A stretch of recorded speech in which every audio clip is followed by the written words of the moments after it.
Hello and welcome to Console Shock Retro and Modern Gaming Chat with me, Trev, and as usual, Mr. Stewart. How's it going? Hi there, Trev. How are you doing? Yeah, all right. Not too bad. How are you these days? You had a cold. I went. Some idiot took me to watch Charlton versus Millwall. So obviously, I got a terrible cold from that and an awful cough and things like that. But I did test. And it wasn't that certain virus that was going around. Wasn't the Rona. So it was all good. But feeling good now. You go to a place like Millwall and catch a disease. So yes, exactly. No surprises there. Apologies to any Millwall fans that listen to this. No, we don't apologise to them. No, I mean, they're awful. I try not to talk about awful people. Again, apologies to any Millwall fans, but it is true, unfortunately. So yeah, hope you guys are okay with that. But yeah, apart from that, what about the realm of the video games? You haven't caught any illnesses in that? Like no, Oblivion, I haven't. You can become you can catch vampirism in that. You haven't done that at all? No, but I have now finished Diablo 4 eventually. Oh, nice one. I've completed that and then doing all the extra content now. I think that's people sort of say that's when the game begins, is once you've completed it. But I'm not quite sure. I'll just be running dungeons for nights on end to get extra gear. But I did see on Steam. I was actually playing Pro Evolution Soccer 2021. Surprise! On Steam, and I saw you pop up. You were playing Counter-Strike. I was, yes. 2001. Yeah. That must be going about 10 million frames a second or not on your new computer. But that was it. I spent the last few evenings trying to set up, MSI Afterburner.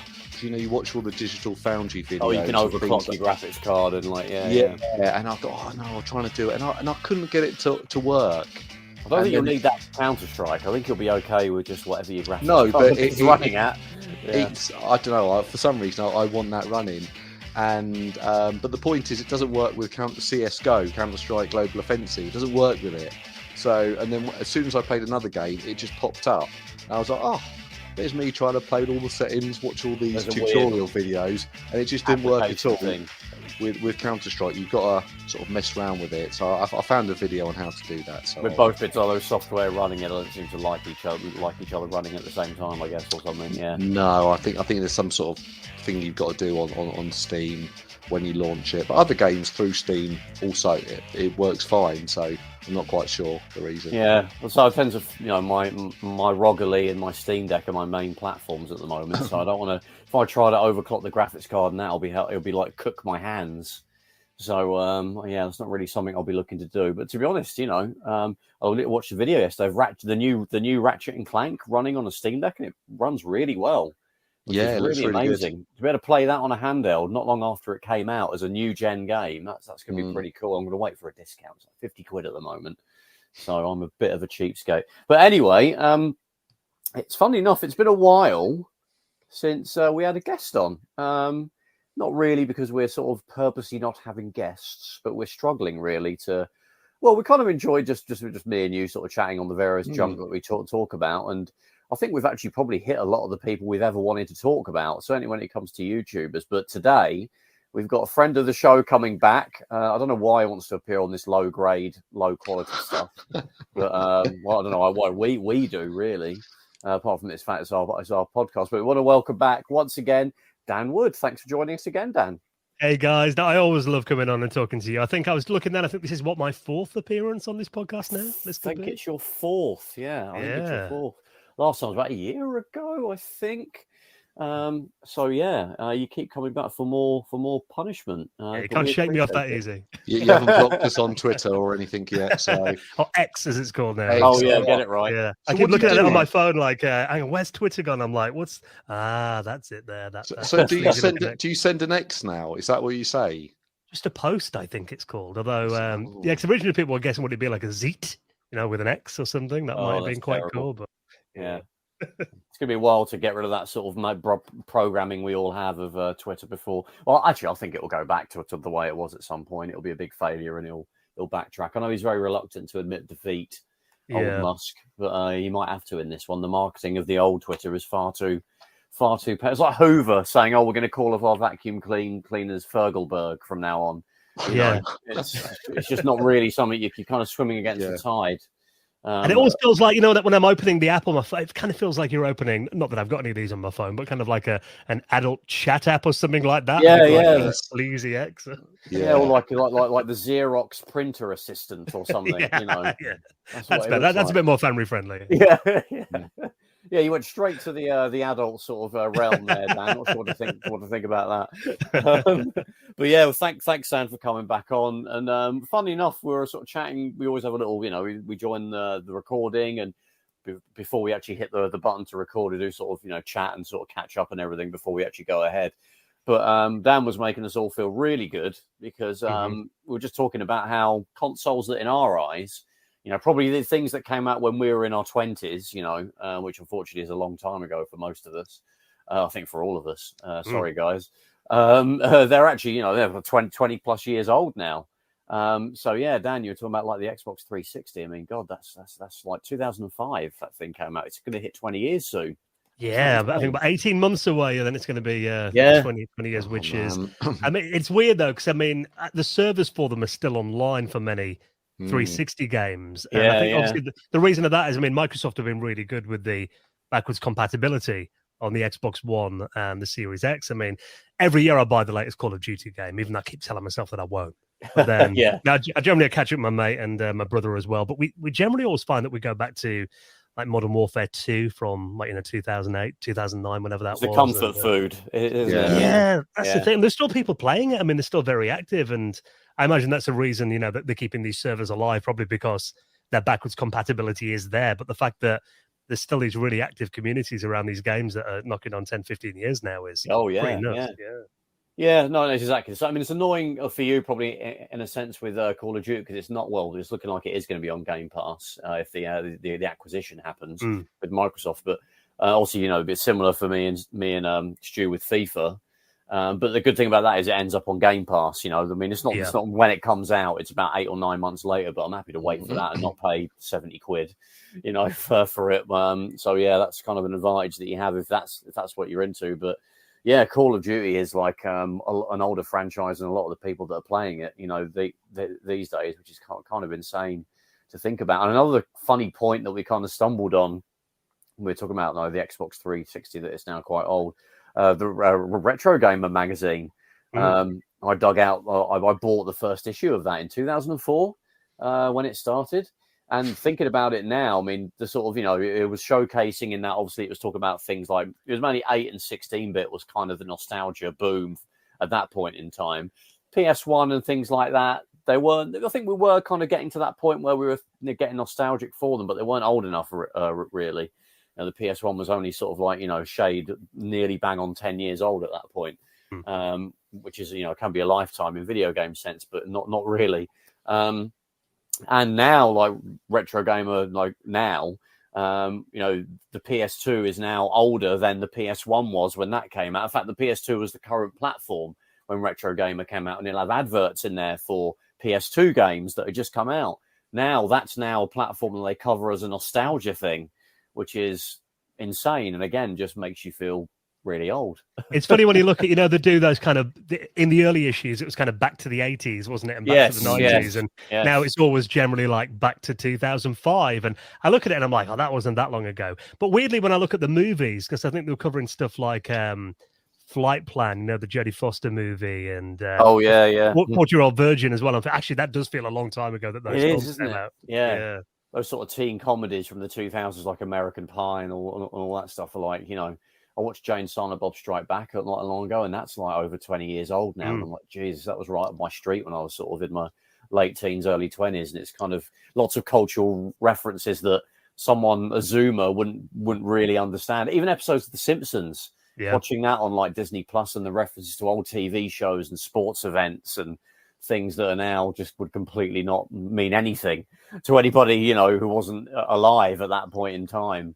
For me, though, I think I do have a cut-off point with The Simpsons, because there's a certain, maybe around 2008 and 9. If I watch any newer ones, when I see Bart and Lisa walking around with iPhones. It just feels really weird. Yeah. Oh, forever yeah, trapped in God. that 90s period, But I think it's fun on these old films, from sort of the 90s. When they see a kid's bedroom and it's got their computer there, and it's just, oh God, that just dates it. And talking about sort of the 40-year-old virgin, because of course he worked in a Best Buy or a big PC World or whatever it was, and you see all these sort of TVs on the wall, and you're like, oh man, and it's almost a little bit sad going into PC World these days, and it feels like a little bit sort of empty. And I remember when I was younger, it was it felt like, it's a big deal going in there, and you see all the latest technology. But I don't know, it really sort of dates a film when you see the old computers or the old TVs with the CRTs with the big backs, or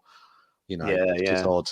That was around the time, wasn't it? Around 2005. I think I got my first flat screen monitor in 2005. Yeah, and then my first flat screen TV maybe around 06, 07. So it was around that time that they were all changing, weren't they? But it's crazy. Yeah. So I remember I worked in a department store and in Kingston, in sort of southwest London, and on the wall they had all these great big sort of plasma screens. Oh, they're £4,000. People can never afford those, and it was such a big deal to have one. And but now you sort of look back and people are throwing these things out, but they've actually I've got a friend of mine that he just loves his Panasonic plasma. He talks about the blacks are really good on there, and they look really deep, and they're really dim, and obviously they're quite low resolution. I think they're like, they always have these weird oddball resolutions, like 846 by something or other. I think he liked the plasma. Yeah. The plasma screens were really good. Before LCDs took over, yeah. I think we've caught up now to some of those nice CRT sort of displays. I think OLEDs are pretty good. Yeah. I know you're not going to get John Linneman to agree to that, but I think they're pretty good for a lot of that stuff. It's funny though, 'cause I always see in retro stuff, people talking about it. Does seem to be like the ultimate goal, doesn't it, to get the perfect upscaler? I've seen a load recently. N64 is a really hard system to use on modern displays because it looked pretty janky, even on like a nice CRT back in the day with the anti-aliasing and all that. But for me, I mean, I did investigate a few of the options. I looked at the Frame Meister, and I think, God, I got a feeling that was about 200, maybe 400 quid. It was quite expensive when I looked at that. So in the end, I was just like, I'm just going to stick with CRTs for retro systems. So that's generally the way I play my old machines. Yeah, I mean, I've got like a random like sort of HD TV, flat screen TV that I got in like 2013, 14. By Luxor, and I think I got it from the Littlewoods catalogue. Funnily enough, it's nothing special, but it's got a SCART socket in it, so I can just, okay, it's probably not the most amazing, upscaling you can get if you paid for a Frame Meister, like you say, Dan. But I could just plug, a PS1, Super Nintendo, Mega Drive, Amiga. I could plug anything like that in, and it'll work. And that's probably, that's about as good as you'll get with a flat screen, because obviously 4K TVs, I don't think any of them really had a SCART. The one I've got has got component inputs, which is pretty. I don't think even that is that common these days. So you can plug an original Xbox in directly if you've got like the component pack, HD pack, which I have, which is very expensive.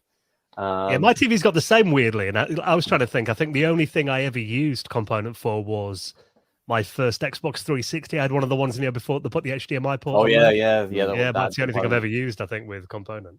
I never used anything with component until I got that 4K TV and I wanted to plug my Xbox into it. So I got the component cables. It looks really good. It looks really crisp games. You can run games. A lot of games support 720p on the original Xbox, so you can run them at that resolution. And although weirdly, you have to sort of hack your Xbox, because a PAL Xbox doesn't support HD resolutions, which I didn't even know about until I looked into it. Right. It's locked to a 480i, but if you hack it, it's fairly easy to hack an X. You don't need to do anything physical with it. There's soft mods, and you can unlock those extra resolutions that the American Xbox got. But very, very cool, very interesting sort of system because of that, because it's not quite HD sort of era, but it had that already. Well, the PS2, you could, I think some games had supported. I think Gran Turismo 4 was like 1080i or something weird. If you plug it in and with component cables, but that had loads of weird stuff, didn't it? You could like connect a printer to Gran Turismo 4 and print out a screenshot. which was not sure we were crying out for that. Well, not many people actually did that. Yeah, yeah, it'd be interesting what percentage actually took advantage of that. But yeah. One thing I was going to ask you, Dan. I mean, have you taken the plunge with some of these handheld PCs like the Steam Deck and the Asus ROG Ally? No, I haven't. I mean, I've watched videos about them like we all have, and I mean, generally, I'm more of a kind of a couch kind of gamer on the TV. I mean, I love my Nintendo Switch, which is probably, it's my most played console, my Switch. Even I've got a PS5 and an Xbox Series X. But generally, when I play it, I mean, if the missus is watching like Love Island or something, I'll play it handheld. But Switch. But normally, I mean, if I'm in on my own, I want to play a Switch game, I'll normally dock it and play it on the TV with the Pro controller. I mean, I'm handheld gaming. I was never really that into it. I mean, obviously, I had mates had original Game Boys, and I've got a Lynx and a Game Gear these days and stuff. But really, I'm more of a sit down on the couch and play it on the TV kind of guy. So I haven't really invested in any of the portables, apart from the Evercade. I do have an Evercade. Yeah, I've got an Evercade. I've got one. Really nice system. Cool. Yeah, they are. And I got the Bitmap Brothers collection. My sister-in-law got me that for Christmas last year. Yeah, same as. And that's great, isn't it? I mean, that was the last title I got on there, but I did see the Evercade. They had a bigger showcase last Monday. Yes, and indie stuff, I think, was kind of the main focus of it, which is great. It's great to have physical copies of these things that tend to just be on, digital storefronts, don't they? So yeah. I actually got I've got the handheld, not the new one. I know they released an updated one, didn't they? The XP or the EXP, I think it's called. Yeah. I've got the original, but that's the build quality is really nice on it. Kind of a glossy front and sort of feels heavy and kind of expensive, like a PSP. But I got the home console version as well. The VS. The VS, yeah. Have you got that one at all, or? No, I've only got the original handheld one, which, like I said, I got the Bitmap Brothers collection for Christmas, but it's kind of gathered dust a bit since then, I must admit. But I was watching that showcase video, and there's a home computer heroes collection that's coming out. That looks great. A few like indie Amiga games are on there, and a Big Guys game, the Petsky Heroes, that's going to be on there too. But there's one that looks incredible. I don't know if you've seen the trailer for this. It's called Full Void, which is the first Evercade native game. It's not emulated, and it kind of looks a bit like, if you remember the old Delphine games like Flashback and Another World, it's very similar to like that. A cinematic platformer. I think I saw that on Twitter and a few days ago, and it looked really good. Yeah. Yeah, and I think pre-orders for that went up this week, and it's coming out in October. So, I'm going to order that like this weekend. So, that'll be a good excuse to get the Evercade back out again. Because, it is a great little system, and I like the idea of, the way they curate the game selections. Because you guys are probably the same. I mean, I've got so many systems with flash carts and stuff, and you get a bit of that kind of choice overload. Scrolling, doom scrolling, they call it, don't they? Going through about 2,000 games, and you're like, I don't know what to play. So, you only end up playing the same 5 games, sort of thing. Yeah. No, I mean, the Blaze is Blaze, isn't it? I think to make that. They've done a really good job, I think, of supporting it. A lot of these handhelds just come and go, don't they? But they've really supported it well. And it seems like, I think perhaps some people may have been a bit cynical about it. I mean, it's been out for about, how old is it now? Like 2 or 3 years? 3 or 4 years, maybe 4 years, yeah. Yeah. I mean, it's not like it gets a game like several games a week, like maybe the PS5 does. But it's been solidly supported, really, on an ongoing basis. I mean, I'm still hoping for like a Konami or a Sega collection.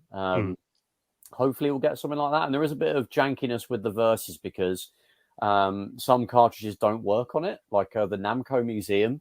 There's a weird thing where that Blaze needed to try and get a separate license for it to work on a TV based system, and they couldn't secure that for Namco Museum, which is kind of a bit weird. I thought maybe that'd be something that wouldn't be something you'd have to really like worry about, because you can plug the Evercade into a TV. So I'm not sure what the deal is there, but I mean, I think it's great. I think it's filling a niche for people who want physical copies of things and indie games that are getting a physical presence in shops, and you can get it in Argos, you can get it in mainstream high street stores, and like these sort of Chinese ones that you get on like AliExpress that have 7,000 ROMs and are quite questionable legality and build quality. You're kind of supporting the industry, really, aren't you, by actually buying the Evercade? So I think people like the fact that it comes in a box. And then there's sort of a number related to it, so it's great to get the game and put it on your shelf. And I actually I went into game the other day, and that was quite a sad sight. Sort of 50% of the actual shop was all board games and cuddly toys and figures and things like that. I was like, oh god, okay. They're doing sweets now as well, aren't they? I saw. Yeah. But I saw they had the Evercade in there, and all the cartridges were like $17.99. And I thought, actually, that's kind of like the right price for it. It's not $4.99. It's not £40. I thought actually that's the right price to, you think you're getting you are getting a good deal there, and I think it's just people like collecting them, and that's the biggest thing. When it's a physical item as well, and you've got a printed inlay, you've got an actual cartridge in there, sometimes a manual as well. So when you look at, there are companies that limited run who are they're doing more limited runs, no pun intended. And some of their prices are like 60, 70 quid. And I get they're doing something different, but I think, when you're seeing an actual physical product and they're putting these out for like 18 quid, that is really good value. Have you ever bought any limited run stuff? I mean, no, I haven't actually. I haven't got any of them in my collection. My friend Joe, I do my podcast with, he's bought a couple, I think. But for me, I mean, generally on my old systems, I'm not really much of a kind of a game collector. I've generally got apart from the Atari Jaguar that I know we've talked about before. But so I've got games that I just have on a shelf, and then I'm like, well, I can just download the ROM and put it on an EverDrive. It's not any different when you're playing it. You know what I mean? I think with the limited run games, there a lot of them are already on the game stores, aren't they? Online for $7.99 or a tenner, and then you go, oh, okay, you got to be a real fan of the game to want to buy the physical sort of cartridge or sort of disc version, haven't you? That's what they are. The collector's items, really. A lot of them come with like posters and storybooks and even like figurines and that kind of thing, don't they? So I get it. If you're a big collector and you've got like a beautiful display in your room, your gaming room, then there's something. They are nice items to have. But for me, it's not really kind of what I go for. But I do understand that there is an audience there and why they are so pricey. Yeah, I'm not a huge fan myself. I mean, they're absolutely sound like they're a nightmare to actually get the pre-orders in. You have to be there at like stupid o'clock, in the UK certainly, and they go sell out within seconds. The only thing I've mentioned it on Console Shop before, and that was I got the PC release of Night Trap that they brought out that came in a big box, which is pretty cool. And the original PC version of Night Trap is nigh on impossible to get.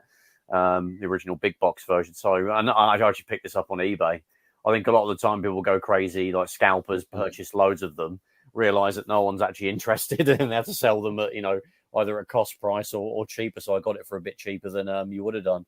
It's still sealed. I haven't opened it because I've got like Steam, I've got it in my Steam library already, bought it in a sale, so I don't need to open it. I think it does have a CD in there, CD-ROM that you can install the game from. But that's the only one that I have. I see occasional ones like, a Castlevania thing will come out or something. I'm like, But you've kind of proved my point that I thought, because I thought people collect these like my mate Joey. He literally just puts it on his shelf. He doesn't open it or anything, so he keeps them sealed. Yeah. So well, talking of we touched on the Evercade a little while ago. We were looking to start a conversation about a certain American computer that I think, Dan, you might be familiar with. I think you've covered it occasionally on the Retro Hour and in your own channel, but I'm not sure. You hide it well, and that is the Commodore Amiga. Now, following on from the Evercade chat we just had, there was obviously the Amiga Mini, and I think last time you were on, we did talk about it a little bit. I think you said that you've got one, so has it officially gone in the cupboard? Yes. I mean, I did dig it out again last week. I think, I was on, was it last summer we had a chat, and I think the Amiga Mini it either just launched or it was just about to, wasn't it? Yes. And, the guys from Retro Games Limited were kind enough to send me a review unit for my YouTube channel. Yeah. And I did. I mean, when I first got the machine, it was obviously kind of the first revision of the firmware on there. So it didn't work all that well with a lot of kind of games that you download from the internet, and it couldn't support floppy disk images. They did do some updates after that, which now it means it can. So it is a lot more flexible now. And I mean, to be honest, the only reason I haven't used it as much as I probably should have. It's just costing me. I've got my Amiga 1200 next to me in this room with an SD card on there and loads of memory, and I've got all my games on that.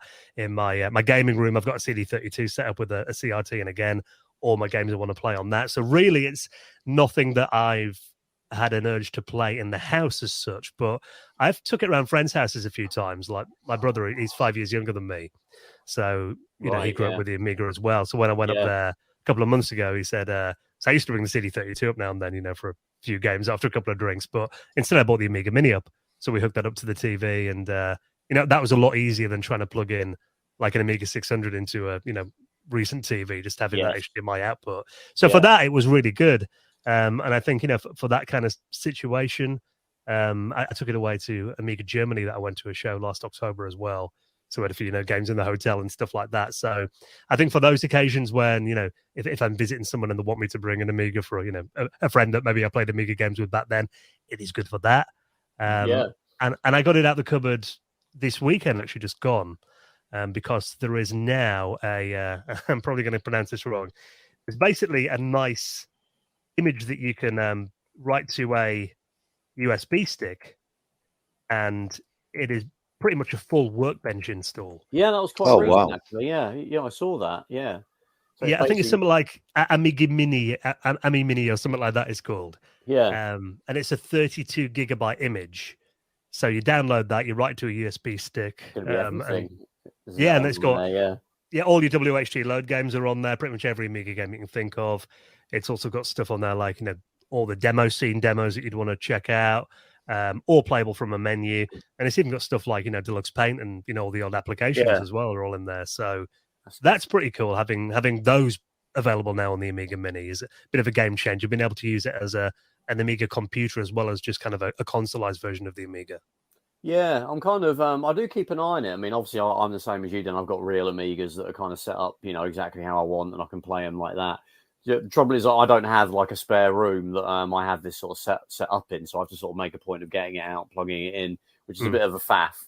And I kind of see the Amiga Mini as something I can kind of just, have kind of permanently just plugged into the telly, and I could just dive into Amiga games. This like Workbench release that you mentioned would be ideal, because that basically is kind of identical to what I've got set up on my 1200, except I've just got to plug it into, I can plug it into HDMI, I can even power it from the TV. I've got a modern mouse. I've got a controller that'll work. So it kind of would have an advantage over it in that sense. But I think at the moment I'm waiting for like a sale to happen that may never happen, where it could kind of end up being chopped down to about 50 or 60 quid. It always hovers around 100, I think, at the moment. I think Amazon had them for about 75 last week. Yeah, I was going to say that. Yeah. So I mean, that's probably around the level that I might pull the trigger in. It'll probably be maybe at Christmas. I might try and treat myself, because I think it would actually have a practical use for me. Then there's still sort of people speculating that there might be a Maxi. I don't think Retro Games Limited, I think, are the guys. I don't know, the make these. I don't think they've particularly hinted at that or made it sort of possible that they're going to do that. And we did have them on our podcast when the Mini came out, and they did say that is the plan. The thing they said is, though, that they probably won't do a full size Amiga 500 just because the size of it and the plastic and the tools, is too expensive. Whether they do, maybe actually Amiga 600 wasn't a very popular machine, so maybe they're doing Amiga 500 in the size of a 600 or something like that. Yeah, kind of an 8 to 70% kind of. I think it's got to have the keyboard, and it's got to be inspired. Yeah, I think people really don't want a full size one. People think they want one, but it's actually a huge machine. So actually get something that's just got a keyboard on there, and maybe the size of the what was it, the Pi 400. Yeah, so something along that size. That'd be brilliant. It's with a working keyboard. Yeah. I think that would really work. Yeah, I think the only option is really an Amiga 600 if you actually do want to do a full size Amiga. That's far more practical. I mean, people might moan, and presumably that would mean it'd have a working keyboard. But then there'll be people that would moan it didn't have a numpad. So and I like the 600. I mean, when it came out, it had a really bad rep. It's really, it's weird because so. I think. Well, rightly so at the time. in a way, though, it's kind of like it's the common thing these days. I mean, you think of how many iterations there were of the PlayStation 3. There's three different versions of that, and the Xbox 360. We call them cost-reduced versions now. So really, that was just a cost-reduced version of the Amiga 500 Plus. So it's quite common these days, but back then that was kind of unheard of, wasn't it? Bringing out a new machine. Well, you say cost-reduced version. You say cost reduced, but I think it came out a little bit more, didn't it? I think it was the plan to be cost reduced. I think before. I think it was. I think it was literally. I think you're right. I think it was going to be called the A300. That was it. It was going to be that's it. Yeah, 150 quid or something. And I think they just over-engineered it, perhaps, and added kind of the PCMCIA slot and stuff like that, which added to the cost and just became like a shrunk Amiga 500. But now, it's really cool because. It's really convenient to fit in if you've got short on space. Weirdly, it's a bit annoying with WHD load because a lot of games require to exit the game that you're playing require one of the keys that the Amiga 600 is missing for you to press that key. That's not really a huge deal breaker, but it might. I've got a feeling there's a modifier that you can get, basically a version of WHD load for the 600. I've got a feeling. Cool. It kind of remaps that. So I think there is a workaround for that. Okay. But I mean, I think you're right because today I'd always pick an Amiga 600 over a 500. Oh yeah. You can put that compact flash card in there. You've got the PCMCIA slot to transfer things between your PC. It's a lot more convenient in the modern age, I think. Yeah. Yeah, no, obviously some of the the accelerators. There's a lot more accelerators now for it than there was. I don't really recall there being any accelerators in the 90s specifically for the 600 really. Dan, I don't know if you know anything more about that, but it seems now we've got the Furia, and I think and there's other ones. I've got a Furia in mine. It's basically puts it to the level of past an Amiga 1200, kind of between a 3000 and a 1200 really. So a lot of games run a lot better and all that sort of stuff. The only thing you're really missing is the AGA, but in the grand scheme of things, how many games are you really missing out on? Some of the very late Amiga sort of era games, perhaps, and some games that were re-released with Aladdin, And Slam Tilt was a great pinball game. That's a good AGA on the game. Yeah, and there was the racing game that's like a Mario Kart style Mode 7 looking game. I've forgotten what it's called. That was sort of around 96 or 7, I think that came out. I think I'm not too sure if people are going to lose any sleep. Wasn't Amiga Karts? Was it that? No. No, I think no. Yeah, I think you're thinking of Atari cards, aren't you? Yeah. Good name for a kart game on the Amiga. Virtual karting, that was it, wasn't it? Yeah. Virtual karting, yes. 1996. Yeah, that was it. Yeah. So I think things like that, but the prime sort of years of Amiga is pretty much all 16-bit stuff, isn't it? ECS, OCS stuff. So you're pretty much covered. Stu, I mean, have you thought about an Amiga Mini? You think about pulling the trigger on one? I think it's almost. What I want to say is now I've got a sort of a PC. Or a PC for gaming and the space to do that. I think it's probably better to go down the emulation route, and that'll just be a sort of almost like a more convenient way of playing it rather than having a sort of another box. But I mean, they're always sort of popping up, and never say never. But at the moment, I think the route I'll go down is the emulation route. And actually, something came up today. Someone messaged me about that Antstream. I don't know if you guys have heard of Antstream. that. Antstream. Yeah. That's it. Yeah. And someone sort of messaged me, do you want a code for a free game or something? I was, okay then. And that's got about 200. Someone messaged you. Where does this happen? Like Twitter or something? No, on Facebook. Okay. It was someone that does lots of I don't know, scams. Scams. I haven't got the code yet, but I'll give them my details. Yeah, you gave me your credit card and everything. I've given my credit card details. So anyway. So hopefully I'll get this code, but that's got about 200 Amiga games on there.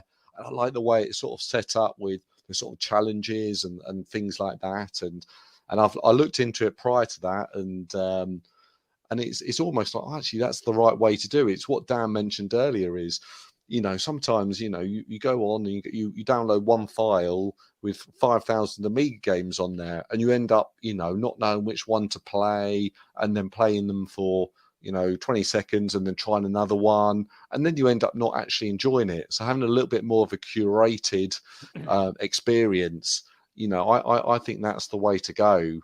Yeah, and there's things like leaderboards. I mean, I actually started playing Antstream when it was available as like a beta, and I was number 2 in the world at Zool 2. Oh wow!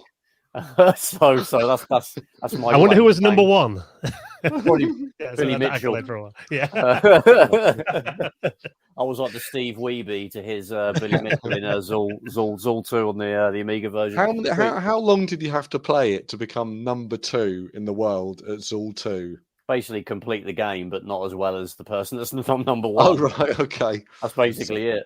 It's a proper collect 'em up, that game, though, isn't it? The more fruit you get and stuff, the higher you score.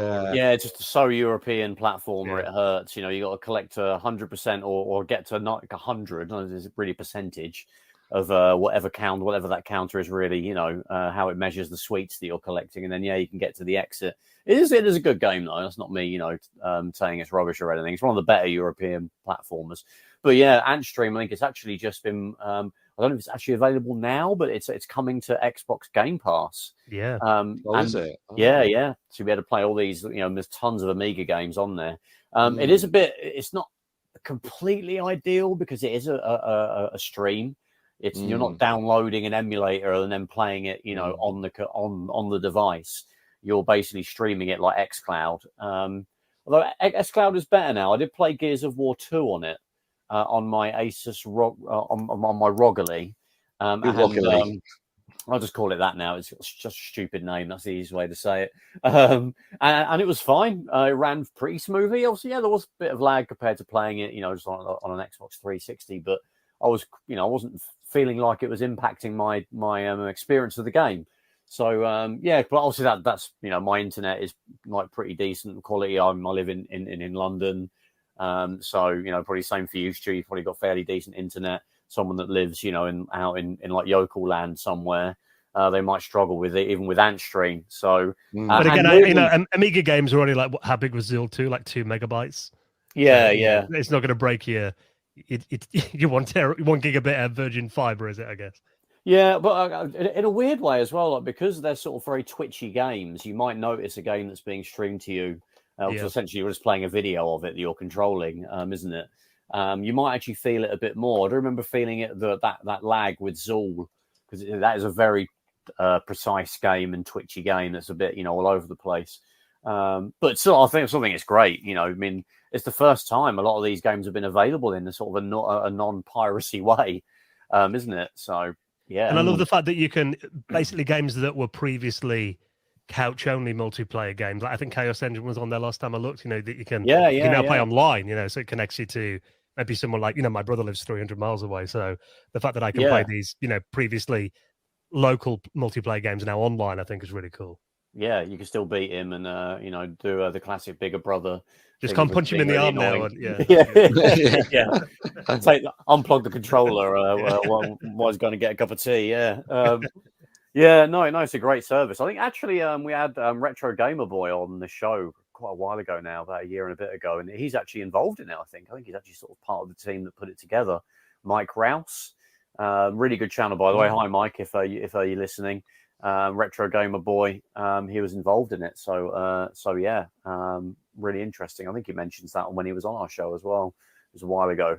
But that kind of brings us into we're already talking about it really, but Amiga in 2023. I mean, what developments right now, that are not necessarily this year only, but perhaps maybe we'll say over the span of a year or so, have sort of come up that have really got you excited about the Amiga? Well, in terms of, community stuff, I think it's been great over the last 12 months. I mentioned briefly before that I went to the Amiga 37 show in Germany. And, that was on in October last year. And I went to the last one I went to in Germany was in 2019, just pre-COVID. And even then, that was like, I think this time they sold around 1,500 tickets over the weekend. Wow. Oh my God. Which is, that's really good. Yeah, for a show. I mean, this was a proper like trade hall, like an exhibition center that they filled with Amiga nerds, and it looked like it could have been like stepping back to 1994. How active it was. So many new developments there, and people selling hardware, and then afterwards we all went to a nightclub and they were playing Amiga music in the club. It was a proper takeover. So that was brilliant. That's cool. Then we had a Kickstart here in the UK up in Nottingham, which Ravi, who I do my podcast with, organised, and that was the first UK Amiga show in almost a decade. So he did that last month at the start of July. That's really cool. Yeah, the Nottingham County Ground football stadium. He hired that for the weekend, and I think he sold about 600 tickets for that. For a UK. Is that going to happen again? Is that going to happen next year, or? Yeah, he said 100%. He was buzzing over it, wicked. And I mean, it's just nice to see an actual, UK wide. Because I mean, people came in from all over the country, and there was, people came from parts of Europe as well. Like a few guys came over from Poland and Norway and stuff for it too. So that had, I missed all those big Amiga shows back in the 90s. I never got to go to those. So actually being able to have a UK Amiga event and attend it, I think was really cool. Especially one that's in my home city. That meant, I could get my own bed at the end of the night rather than, some hotel. So, you can actually go home. Yeah. You can see enough to sacrifice your loved ones to go to a Amiga. Exactly. And wake up next morning with a slightly sore head after a night and thinking, where am I? Oh, I've got to get home today. So it was nice to wake up at home. Risk of missing flights and things is averted. Yeah, exactly. Yeah, it was a lot easier. So I mean, it's great to see these big kind of Amiga events now that are happening and attracting decent numbers as well. So I think if you'd have done something like this, 15 years ago, we wouldn't have had anywhere near the same amount of interest.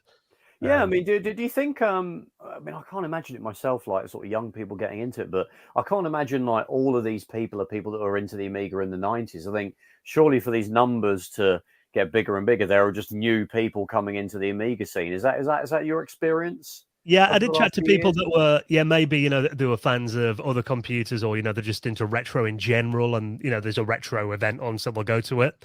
There's definitely quite a bit of that, people that are maybe more console gamers, but were aware of the Amiga. And often, I mean, so a lot of these events, I think Ravi did like basically kids came free or something. So a lot of families were there, so there'd be mum and dad, dad would obviously be the one that wanted to go, but you bring the missus and the kids along as well. And then, you could see a lot of, 8-9-year-old kids playing on CD32s and stuff around the place. So that's the thing. I think it's generally games that were made for kids back then.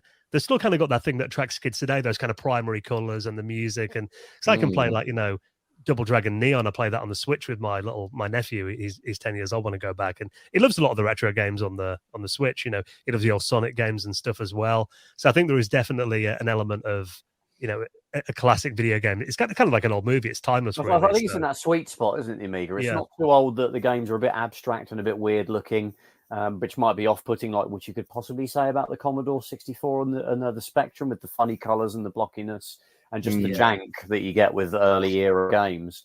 It doesn't really have that. It is in that kind of a Mega Drive, Super Nintendo kind of look. The games look like those sort of games, and also great sounding music and stuff that and they're games that evolved at that point. Obviously, there's still a lot of jankiness, but games are they're a lot more easy to get into, and probably like the systems themselves are just a bit more user friendly. They're still a bit cryptic and archaic to perhaps someone that's just used to using a Mac from 10 years ago, and that's as old as they go back. But I think they're in that sweet spot. So that's probably why they've been able to. I'm not saying the Spectrum hasn't become less popular or it's dying off. I don't think it is at all. I think it's still going strong. But maybe the Amiga's probably got more potential for people to get into it versus those 8-bit systems. Would you say that's kind of a fair point? Yeah, well, I think obviously that there's kind of the indie scene's very big now, and there is a lot of kind of games that look, kind of like 16-bit games that are quite in vogue. That probably helps. Yeah. I think you made a good point there about kind of if you sat my 10-year-old nephew Harry down in front of an Atari 2600, he might give you a bit of a funny look and be like, no thanks. But he can play like 16-bit games fine. But and I imagine a lot of these kids probably, if their dads are into Amigas and stuff, that they probably have played these games already at home. Yeah, so that probably also adds to it too. But there's definitely, a very much a family atmosphere to these events that I've been to. It's not just like, nerdy blokes in the the 30s and 40s that are there. It's, there's kids and women and stuff there as well. So it just feels more like families are coming along to these events now, so it's more accessible. You've heard it here first from Dan Wood. Yeah. Kids and women are at Amiga stuff now. Believe it or not. That's great. Don't get me wrong, it's still majority blokes in the 30s and 40s. Oh, of course. Yeah. I would hope so. So I think it'd be a bit weird if it wasn't. Yeah. Well, all the tickets, the 600 tickets, are all sold to like 18-year-olds. That would feel wrong. Hold on, how have we done our marketing here a bit wrong? You can't imagine a Zoomer, filming a blog on like YouTube. What's up, guys? We're at the Amiga convention. No, I wasn't born before any of this stuff came out, but. It is weird. Occasionally I get comments on my YouTube videos, like, might be like, I'm 19 and I'm just getting into retro stuff. And I was curious about the Amiga. Can you tell me, what's the best way to emulate it? And I do get comments like that every now and then. So I kind of equated to, when, I was born like 1979. But I think if I kind of look back, I'm into music before I was born. And, I watched movies from before I was born. Yeah, you kind of get curious about kind of what came before a bit.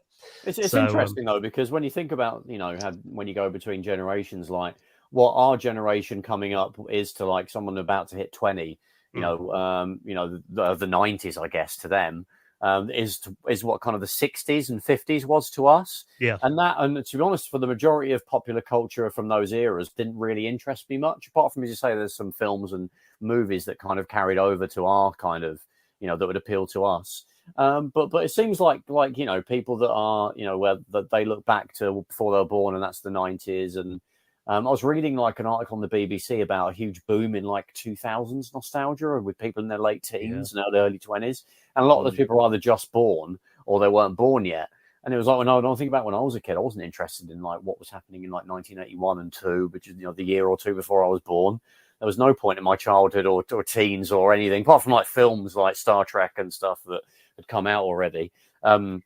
Most of my pop culture things that I liked were just the stuff that was out when I was young enough to be into it, I mean, some stuff did come back when we were kids, like Thunderbirds, and things like that my dad would have been into, and we got into it. But things seemed so old and unadvanced to us as kids in those eras.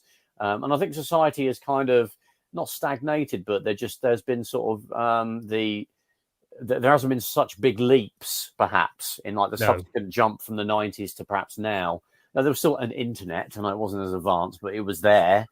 Films still had pretty cool special effects even then, apart from, not counting like Mortal Kombat Annihilation or something awful like that. But Independence Day, you can watch that now, and you're not like, oh, look how janky that looks, Well, the original Jurassic Park, you look at that, it still looks incredible. Yeah, exactly. So I think that stuff has aged less. So I think I can see how it's easier for people that are 20 some odd years younger than us could be interested in it. But in terms of like hardware and things like that coming out, I mean, obviously you've talked about your Amiga setups you've had for a long time. I mean, have you actually upgraded those, or have you reached like a stagnation point where you're kind of happy with what you've got? You're not that interested in pushing things further, or is there anything coming out in the coming year, or there's already been out that you've jumped on and it's improved your Amiga experience at all? Even though I've got systems I'm happy with, I'm always interested in new upgrades when they come along. Yeah. So don't mind if I do. Yeah, exactly. So I think really the big thing. I mean, we probably touched on this last time because I think it just kind of landed about a year, 18 months ago. Yeah, the Pi Storms. Yes. Yeah, putting a Raspberry Pi inside your Amiga and kind of harnessing the power of the Raspberry Pi to basically soup up your classic Amiga. And at the time, I had one for I still got it for my Amiga 500. And the way that would work is originally you'd have to kind of install it all yourself, and you'd have to go into Linux and flash the card on a Raspberry Pi, and there's getting the command line and do all that, and then open your Not very user friendly. No, it wasn't. And then there was no way to cleanly shut down the Raspberry Pi. So when you turn the Amiga off, it would just basically power it off without shutting it down. And the SD card could corrupt. And you had to open your Amiga 500 up and prise out the CPU and put this in its place. So that was, the early days of it, like a year or two back. It was wasn't all that user friendly. But since then, I mean, they've actually released Pi Storms now that are on Trapdoor expansions, so you can just plug them straight into the underside of an Amiga 1200. They released those recently in the last few months, and there's an Amiga 600 one as well. And you can get SD card images now that you just literally flash to an SD card, put it in the Raspberry Pi, and it takes care of all. Yeah, it's all on there, and basically, it knows when you shut the Amiga down, it quickly shuts itself down as well, and it's got a really fast boot time. There's actually basically, because before the way it worked is you'd have to kind of emulate the Amiga CPU under Linux. Right, that's quite a bit of power is needed for that, even on powerful PCs. Yeah, so there's overhead there, but since then they've actually released basically a bare metal emulator that runs directly on the Raspberry Pi's ARM chip, so there's no overhead. So basically, it's a quicker CPU emulation that you can get, and I've seen some benchmarks like up to like 300 to 500 megahertz. These Raspberry Pi storms that you can put in your Amiga, and they're probably, if you want an accelerator, they're the cheapest option for the Amiga right now. I think you can get those for like under 100 quid. So I was going to say, I guess people have got, you can buy these pre-built from resellers. So it literally just goes into your trapdoor like all accelerators do, and there's minimal configuration, and I guess you just throw the image on the SD card and turn it on, and you're good to go. Is that basically it? Yeah, that's pretty much it now. Yeah, it's really straightforward. There's still some problems with some games. They're improving it all the time. There are some games that kind of maybe don't run all that well, or there's maybe corruption and that kind of thing, which you do get with if you've got like an 060 accelerated Amiga, you get that sometimes as well. But really, I think these expansions, you don't need one of these in your Amiga if you just want to play, Lemmings. These are for people who want to remote and have nice high resolution displays and use applications and that kind of thing. So for that purpose, they work really well. I think this week, Sharopolis, he did a really good video about installing one. And I think the best bit of the video was at the end, he put on Gloom and put it to full screen, and it just run quite well. It run really smoothly. So I was like, I wouldn't mind that. Yeah, that's the thing. Is that an Alien Breed 3D too? I think with the real benchmarks, weren't they? Exactly. They were the games. Yeah, I think Alien Breed 3D 2. Yeah, I've got a feeling when that came out, there wasn't an Amiga quick enough to actually run it properly. So. A game no one could play, but here it is. 30 years later, you can run it now on a Pi Storm. So that's been one of the really big developments. There's been a few other. Interestingly, it seems like the old Amiga tank mouse that you got with the Amiga 500. Yes, that kind of janky angular thing, which everyone replaced back then straight away with a third-party mouse. Yeah, it seems that now they're like people are really into them again. Obviously there's the version that came with the A500 Mini. I've seen a lot of people at expos and stuff kind of plugging them into other systems and using them on emulation. Still have a ball? That still have a ball in it, or is it actually an optical mouse? No, it's an optical one. The one that comes with the A500 Mini. Yeah, it's a USB optical version. But also there's been a USB and wireless version of it. A guy called Lucas Remus. He did a Kickstarter at the end of last year for basically it looks like the A500 tank mouse, but the buttons are slightly spaced out, so the middle section between them that's a touch-sensitive scroll wheel. So basically, you can use it on a modern PC and use it as a modern mouse. So again, it is really cool. These have been really popular. I've seen them, loads of these at Amiga shows. But it's just funny to me though, because everyone hated that mouse. I think I don't think I got a third-party mouse. I think I used the tank mouse for everything. Right. I played like Frontier Elite 2, which is just pure mouse based. You got used to it. Yeah. I remember having to clean it, do the old, take the ball out, stick it in soapy water and get a Q-tip and clean all the rollers out. And you'd get some disgusting stuff in there. You just kind of got used to, but they were way better. The Amiga, what I use on the Amiga now is, I just have like a Microsoft mouse, and I've got like a third, I've forgotten what it's called, but there's a little thing you can plug into the mouse port that allows you to use wireless USB mice, and that works, perfectly well. Also one thing that is a bit of a pain with the Amiga, though I think you've already touched upon the Pi Storm. I'm not sure if that actually has anything that supports this, but connecting it to modern displays, HDMI. Is there good options for that now? Am I right? Does the Pi Storm have something for that to help you with that as well? It does, yeah. So basically, you can run on the Pi Storm. You can have, really a high resolution HD workbench display on there. Oh, wow. The only issue is, and I mean, well, I'm not sure if they've solved this yet. I've got a feeling this might be something they have to do in hardware. But if you're switching to, it's always been the problem with Amigas. If you're running 24-bit displays, if you want to go back to 15 hertz and play the old school PAL and NTSC games, you've got to change your input back to the Amiga's native video. So that's a bit of a pain. You basically got to have 2 inputs in your monitor or 2 different displays. But there is, I mean, there have been, again, Raspberry Pis. There is a solution basically to upscale the Amiga's native video to HDMI using a Raspberry Pi. So, right. I mean, it just shows about basically there'd be an Amiga 1200 with the lid off and like 2 or 3 Raspberry Pis inside it, all doing different things. So that is possible now, to basically get a Raspberry Pi inside your Amiga and have, HDMI out that then can display all the native Amiga games and demos via HDMI using the Pi. Well, I've seen some people like there's projects which is probably kind of fun to do if you've got the patience, where you basically just completely strip out the like an Amiga 500, take all the innards out and keep the keyboard, and basically just put a Raspberry Pi inside, and you can interface the keyboard with that Raspberry Pi, and you could just you could put fake sort of plates on on the back of it, because you're just not going to use any of those ports in it anymore, and have a HDMI coming out, and people have to put like metal weights inside the Amiga 500. Obviously, it's little, most of its stuff is gone.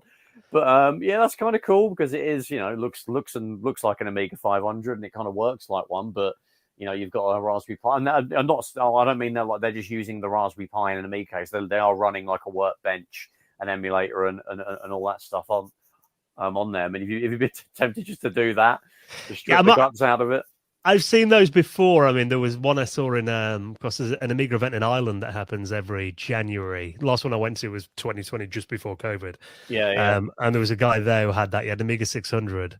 And Phil Biggs, I walked over to it, and he had it hooked up to a modern display. And again, like, a 1080p workbench running on there. I was like, how have you done that? What have you got in there? And he's like, he just started laughing. Then he lifted it up, and I think it's a little device called a keybra that you use. Right. So basically, that adapts to the Amiga's keyboard to USB, and then you can plug it into a Raspberry Pi. And then he had, I think he had some adapters so you could use the original, Amiga mouse with it as well. So looking at it with the case closed, you wouldn't tell that it wasn't an actual Amiga. It was really good effect. But I mean, for me, I don't know. It's weird because I enjoy setting up emulators. But generally what I'll do is, I mean, I did it not long ago because WinUAE, which is like the main Windows emulator for the Amiga, it's actually got support on there for like some kind of really exotic hardware, like, Amiga 1200 PowerPC upgrades. That if you want to get these cards, I mean, they're over 1,500 quid now on eBay to buy the originals, but you can emulate it via Windows. So I set up like a Windows machine, spent all weekend configuring it, getting the PowerPC emulation running on there, downloaded a load of demos and everything. Then once I'd done it all, I just sat back and I was like, all right, okay, I'm bored of it now. Reformatted it, not used it since. It was a joy of setting it up, all weekend. That was the interesting part. So, yeah, I'm with you on that. I mean, myself at the moment, which I guess is kind of another way of using Amiga in 2023, I've actually got FSUAE set up on my Steam Deck. And it's pretty good for Amiga emulation. I mean, you've got the trackpads on the device itself, so obviously that's easy to manipulate the mouse if you're. I've got like just a hard drive image which has a full workbench install that I use as when I'm playing Amiga stuff, you can obviously just navigate workbench and get to your WHD load games that way when you're running it in FSUE, and it runs brilliantly as the Steam Deck is plenty powerful enough to run an Amiga 1200 class Amiga with a few extra upgrades, simulated upgrades like an 030 and things like that without really missing a beat.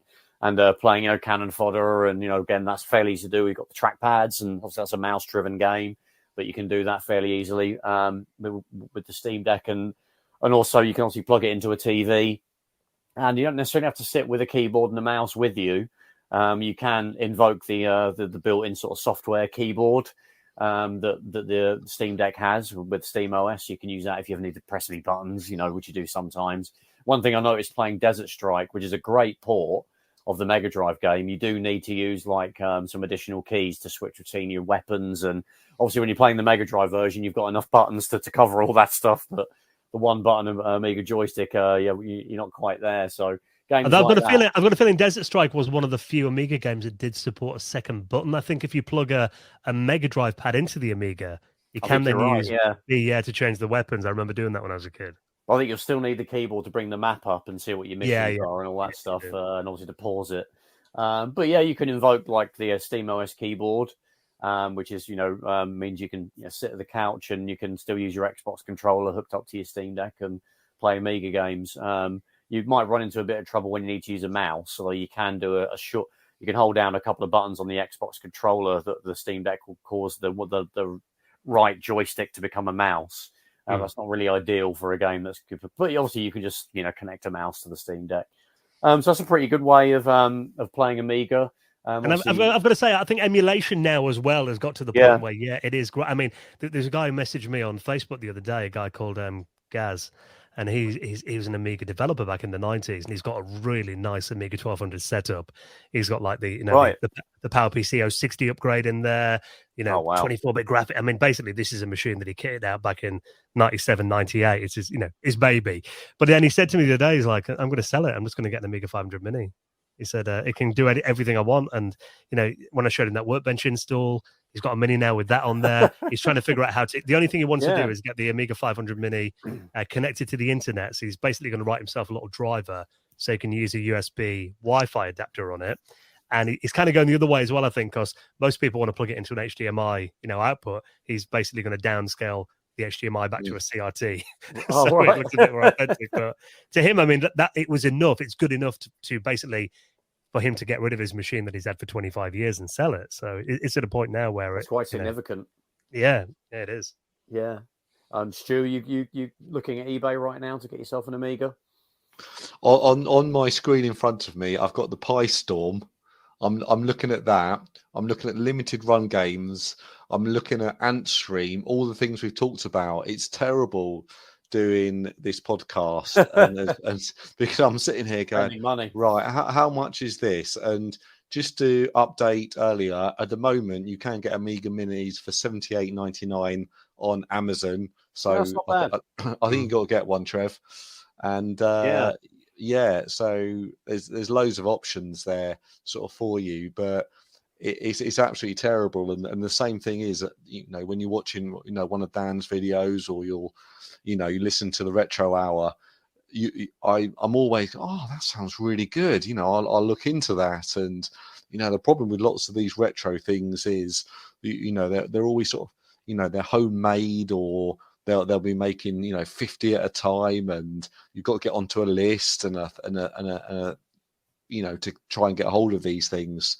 So, but they're always, there's so many things that you want to pick up, and you just think, oh God, how many things can you get? The amount of angry partners I meet at retro. Exactly. That's what I wanted to say there, Dan. That's exactly what I wanted to say. And I sort of joke that, oh God, I wish I had an Amiga with the old sort of Philips monitor and have that sort of all set up, but there's no space for it. And you've got to not live within your means, but live within the space you've got. And I think last week that you have to keep the missus happy as well. Exactly. GameSack did a tour basically of his house, and he almost has sort of two living rooms. One was for movies, one was for gaming. Then he had another room with all his games in, and another room where he did all his editing, and another room where he did all his filming. Well, it's interesting with these sort of guys, because I find the bigger ones like Corey and Try on My Life in Gaming, GameStack, of course. They tend to be video editors as a profession, which is a very well-paid job. So they probably are able just to support, a larger place to live. And American places tend to be bigger anyway than what we have in the UK. Exactly, so, they're the big basements and things like that. And I can't, I can't justify that unless I wanted to, move to Yorkshire or something, and then I could potentially get a bigger house. But we can't all be the 8-bit guy, unfortunately, with his 3 electric cars, and he's built like a little separate building just for his. I love the 8-bit guy. All the stuff all the shit people give him, and he just comes out and gives it all back, and he's brilliant, and I love his stuff and watched it for years, and keep on being yourself and doing it. You've had him on your show, haven't you, Dan? He was on a few years ago, I think. Yeah, God, must be going back about 4 years now. Yeah, it definitely was. Yeah. He's a really interesting guy. I love it. He did like a video about phone freaking. Don't know if you saw that. It was like a live presentation. Oh, He did this on his channel. That was a really good watch. Yeah. One of my favourite things on his channel, actually, was a video he did about when he worked at AST, I think it was, and it was just like working in the call centre. That was like more entertaining than a lot of the stuff he does. The proper videos that he does. So yeah, no, he's one of my favourites has been when he was like the iBook guy. God, pushing like 10 years ago, so that's crazy how long these things have been going on for. I always liked his videos about guns. Yeah, he's got a separate channel. Oh, he did have it, and whether it's still on. I don't know if he has any more. How to conceal a weapon, how to conceal a weapon. I was like, oh, this is, you can imagine like Steve Benway, does all these videos about, gaming, and then he goes, how to carry a knife into a nightclub. And it's just like, no, like how they live the other side of the pond. Exactly. It's all sort of very different. And what would Steve's intro be? It'd be like, it's not a machine gun, it's not a machete, anything like that. It's just concealing a gun badly. Yeah. Oh God. Yeah. Just exactly. See what it's like. The first guys I watched on YouTube, Steve Benway. Same. I tried to get him on my podcast. He was a bit like, ask me another time. So I've been trying to get him on for about 6 years, but I haven't been successful yet. Oh, we had him on. Did you? A few years ago, yeah. God, about 7 or 8 years ago. And we tried to get him on again, like a couple of years later, and he said no. There's a few people that have just turned us down. Tech Moan. I asked him, this is a few years ago. He's obviously ginormous now and quite mainstream almost, actually. But then he was. I don't think he goes on that. I haven't seen him on anything. I've never seen him on anything. No. When I asked him. Yeah, I asked him. He just said, I'm not that. I don't like doing interviews." And I was like, "Okay, cool, no worries." Yeah, I got the same reply, and that not everyone does. So yeah, it's fair enough. But... It's just fair enough. Yeah. No one's attention seeking. So and so's like us three. So what can you do? Talking of your show, Dan, and the other stuff you do, where can we find you on the interwebs? Well, the podcast every Friday, and I can't believe I'm actually saying this, but we're now only about 10 episodes away from our 400th episode. Oh my God. Of the Retro Hour, which congratulations. Yeah, thank you. Yeah, you've never missed a week, have you? You haven't missed a week. No, which is nuts because Ravi and I started the show back in, our first episode was first week of January 2016. Yeah. And we were like, we'll do 2 or 3 of these, see how they go. And then here we are. It'll be 8 years in January that we've been doing the show now.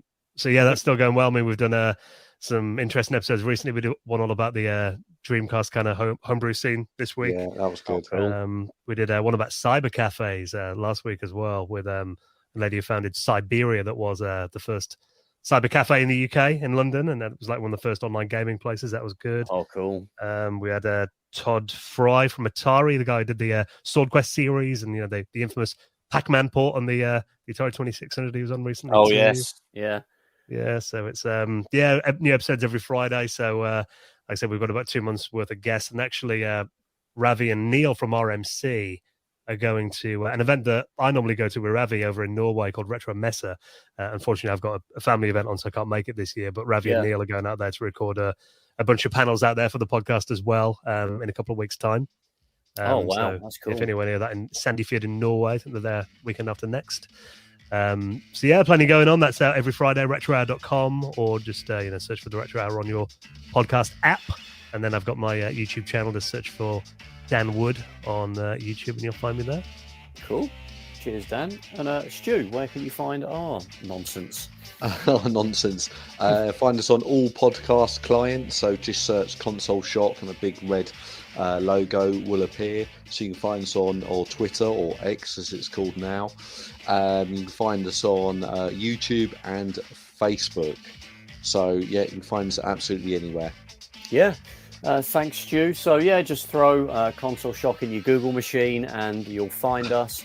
And as always, everybody out there listening, thank you very much, and we will see you in the next one. And Dan, thanks again for coming on. We really appreciate it. Thanks very much. Anytime, guys. Yeah, lots of fun. Thank you. And keep it up. We love your channel, and the podcast is absolutely brilliant.